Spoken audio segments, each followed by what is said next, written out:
Ölkə ərazisinə yağan intensiv yağışlar cənub bölgəsində çaylarda suyun səviyyəsini də artırıb, Cəlilabadda su anbarlarının daşmaq təhlükəsi yaranıb.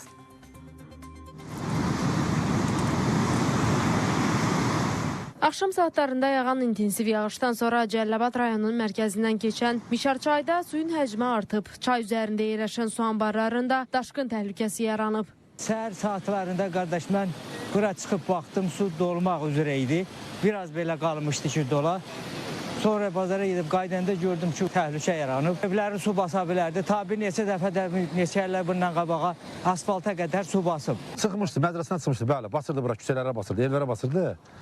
Ekskavatorlar gəldi, hamısılar bərpa elədilər. Su idarəsi gəldi, bunları bərpa elədi. Hazırda vəziyyət necədir burada? Hazırda suyu yönəltdilər o üzə gedir. Orada kanal var, onun üstünə gedir.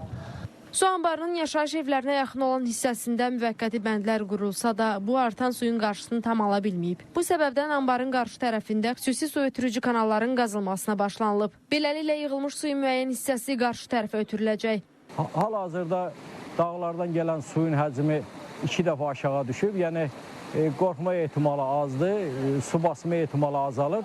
Yekunda dediyim kimi ən axırıncı bəndimiz budur. Bunda qorxu var idi, onda belə deyək, aradan qaldırdı. Qeyd edək ki, payız və qış aylarında bol sululuğu ilə seçilən Mişarçay üzərində 4 su anbarı yerləşir. Hazırda çay üzərindəki bütün bu su hövzələri ya tamda olub, ya da maksimum həddə çatmaq üzrədir ki, bu da vəziyyətin nəzarətdə saxlanmasını daha da aktuallaşdırır. Yaqub Mehdioğlu, Diana Cəlali, Vüqar Qaliboğlu, Spice Xəbər, Cəlilabad.